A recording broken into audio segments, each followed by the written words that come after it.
What's going on, guys? Welcome to episode 23. Jordan, today we're talking about how to get you guys a better job. We've talked about this before. Finding a job is an extremely important part of your life because you spend more time at work than you do anything else. That kind of sucks, but don't blame me, blame life, I guess. Before going on the voyage of trying to find another job, a better job, or your first job, what I want you to do is spend some time with yourself and ask a couple of questions. What kind of work do you want to do? What kind of pay are you looking for? And the most important question, in my opinion, is, are you uncomfortable enough? Do you dislike your job enough or feel trapped enough at your job that it's worth introducing the change of a completely different environment, finding another job and going on the interview process? And the reason why I put that question last is because time and time again, I get candidates who've applied for a job just because in the moment they might be pissed, but inevitably they don't show up to the interview. And you might be asking, who would do that? You would do that. Plenty of you guys would do that. You go out on a whim, you pull your laptop up at the coffee shop and you're looking aimlessly for a new job, and you apply to a bunch of stuff that you're not really passionate about because you've spent no time asking yourself the tough questions. So I'll repeat the questions. What kind of work do you want to do? Is it the work you're doing now? Is it something completely different? What pay are you looking for? Is it vastly different than what you're making right now? And then, of course, are you uncomfortable enough to actually make the change? Quite frankly, I think that all voluntary change in life is born of pain.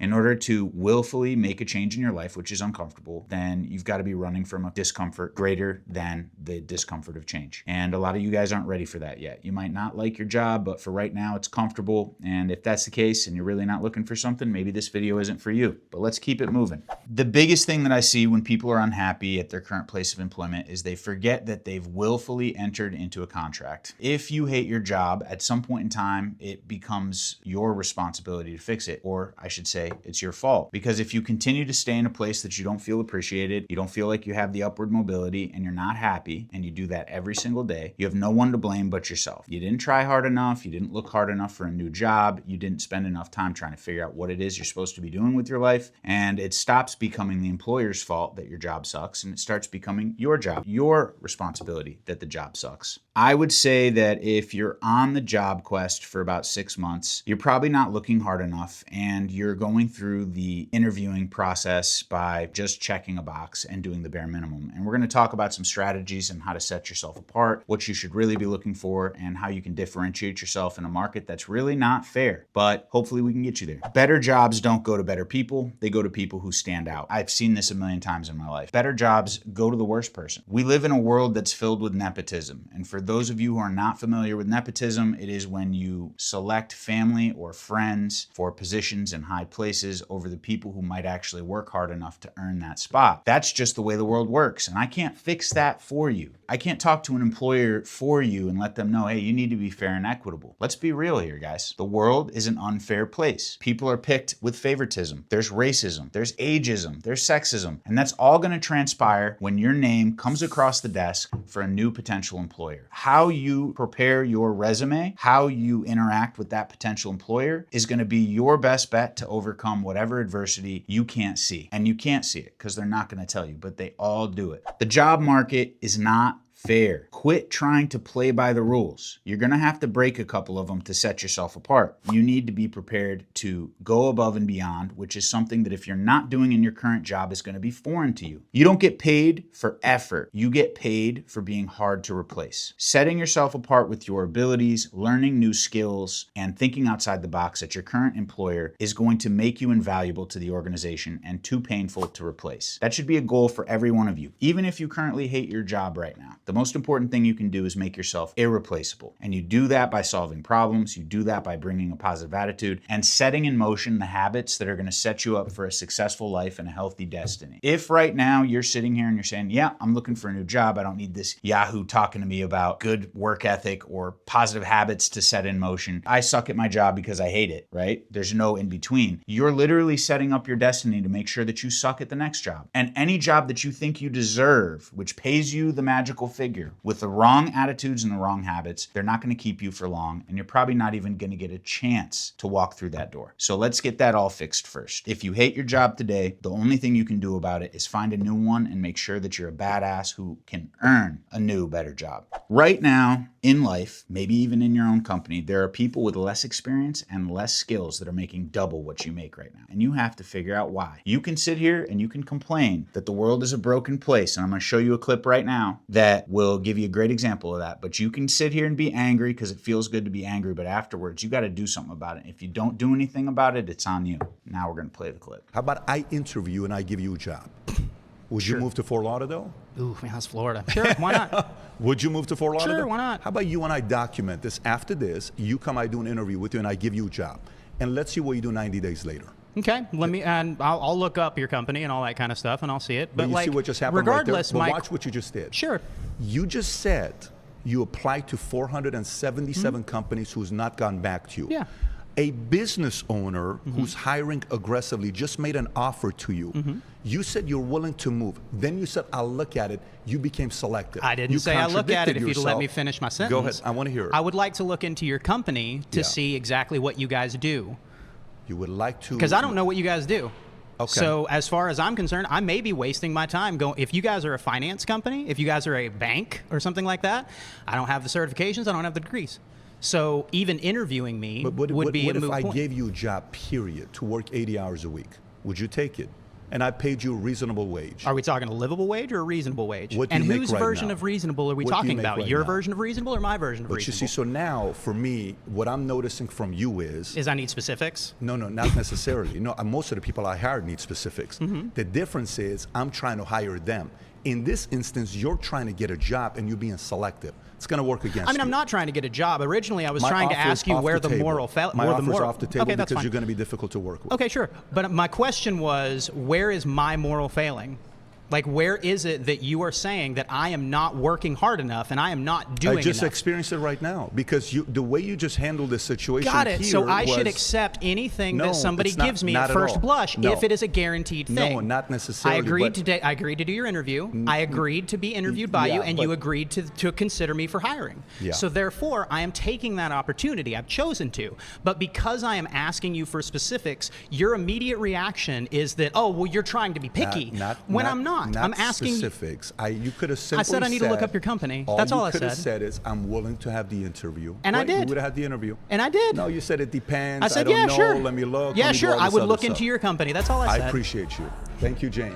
So that clip right there was really important for you guys to grasp. And I don't know if you're picking up on the body language of the guy that's interviewing Patrick Bet-David. And before we get any further, let me just say, I'm not a huge fan of Patrick Bet-David. I don't hate him. I don't love him. Dude that he's talking to, he all but offers a job, and you watch this guy's body language shift to asking a litany of questions to figure out if it would be the right fit. Now, I understand that that whole interview process, if you've seen the video, was pretty confrontational, but the point that Patrick Bet-David made was solid. The guy sitting across from him sent out 457 resumes to a bunch of employers and didn't get a single phone call. But I can tell you right now that his energy and his attitude comes through in his application, comes through in his interviews. And it's the reason why he's not getting a good opportunity at life. Yes, the world is unfair, but you and me, we're not capable of fixing all the systemic problems that make the world unfair. We can only fix what's in our court. And what that is going to be our attitude and our energy. You can make your world a vastly better place if you decide to become a better human being. But if you're going to sit there and be angry that employers don't want to hire you or you can't get a living wage, it's not going to fix the problem. Being upset at a system with no skills and no calluses on your hands is going to lead to a lifetime of frustration. I don't want that for you guys.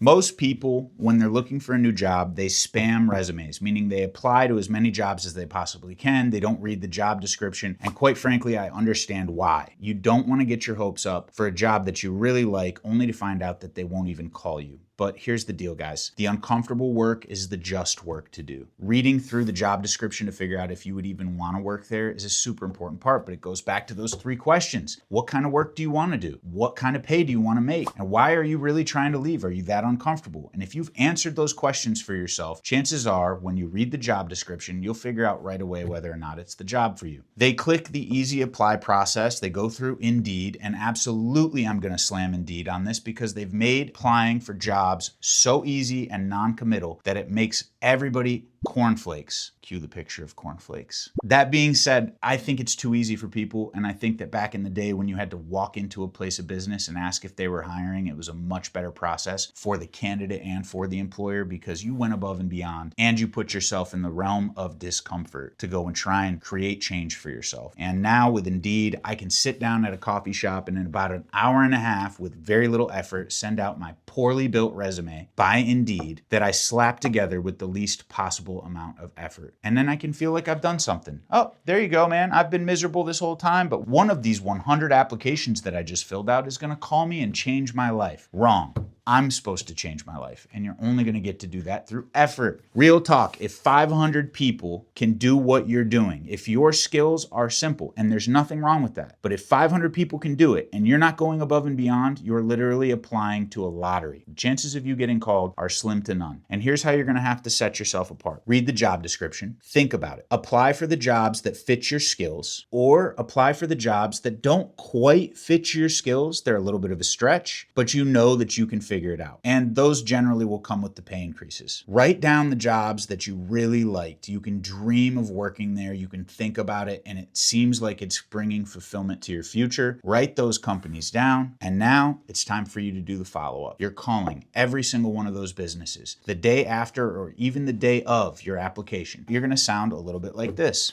I'm going to give you guys a mock-up. I'm going to do it. I swear I'm going to do it. It's going to happen. It's going to be a thing. Ring, ring. Of course, you're hoping that you catch a real person. If you don't catch a real person, go through the directory as many times as it takes until a real human being answers the phone. And at that point, you go, hey, listen, my name is Dave. I'm sorry for calling you out of the blue like this, but I noticed that you guys were hiring and I did submit my resume. But I'm really interested in the position and I wanted to figure out if I could get 5 minutes of your time to meet with you and express my interest. At this point, they're going to say, I'm not the hiring person. Let me transfer you over. Or that's not how it's done here, yada, yada, yada. So-and-so handles the hiring process and they're going to kick the can down the road. But at that point, you've already set yourself apart and they will ask you, what did you say your name was again? Dave Smith. Awesome. They're going to write down that name and they're going to pass that to the hiring manager and say, hey, a nice person called, they're interested in the job, their name is Dave Smith. And that gets you from the bottom of the stack to the top of the stack. And they're going to at least look at your resume.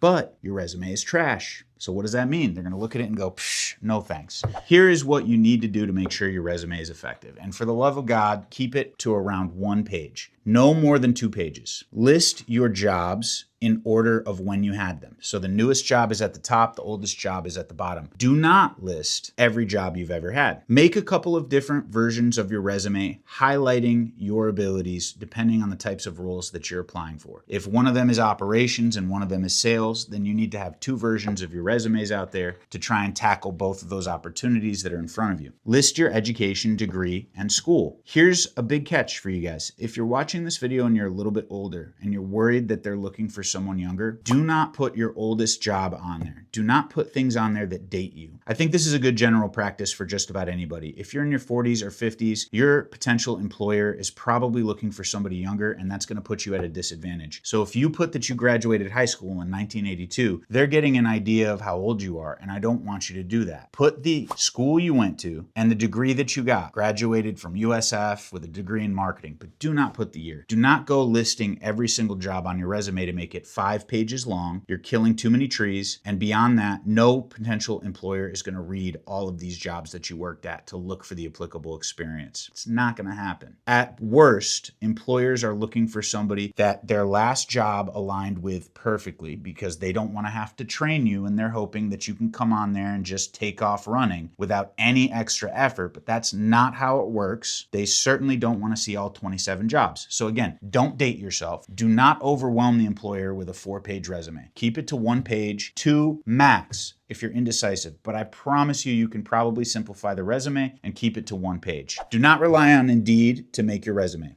Their format sucks. And as an employer who interviews people, when I see an Indeed resume, I know that that candidate put no effort into the application. However, when I see something that looks nice, I know that they at least tried to make something that will present them well to myself and many other employers. And how do you do that? Canva, C-A-N-V-A. Go online, and for absolutely $0, you can use templates that will allow you to make your resume look pretty. A little extra credit here, and you're not allowed to do this, but some people do. They put a photo of themselves on the resume. It's not good general advice. Hiring managers are legally not allowed to ask you what you look like. They're not allowed to ask you if you're married, what your sexual inclination is, what your religion is, and you still have candidates that put a headshot on there. But here's the deal. If your headshot is nice to look at, that might be a strategic advantage for you. Again, I'm not giving you this advice, but if your headshot is not nice to look at, do not put it on your resume. And if it's only nice to look at because you used an AI filter to filter yourself, do not put it on there. Because any employer who has the eye to discern whether or not they're looking at somebody's filter or a real picture, they're going to toss your resume because they're going to think you're absolutely hideous. And it matters, okay? It does matter. So again, hiring managers, they are going to judge you based on your age. They're going to judge you based on your race. They're going to judge you based on your sex. They're going to judge you based on your religion, whether you like it or not. And it's absolutely messed up. But the world is a broken place. So it is your job when you're presenting yourself on a resume to make sure that they have as little to stab at as possible and that they just see a name and experience and they see good effort. If they see that, they'll give you the shot that they otherwise might turn away. Guys, I remember desperately looking for a job at one point in my career when I felt trapped, when I felt like I was undervalued or underappreciated. And I remember how frustrating it was to use these online portals like Indeed or Monster to try and find a job and never hear back. And I also remember being the type of person who put the least amount of effort possible into that process. I remember looking at the upload section of a cover letter and going, psh, I'm not submitting a cover letter. Well, why would they want to hire me? And then when I'm at the bar with my buddies talking about how difficult it is to find a job, I can sit there like the best of them and complain about how the world is unfair and it's a difficult place to find a new job. So I'm going to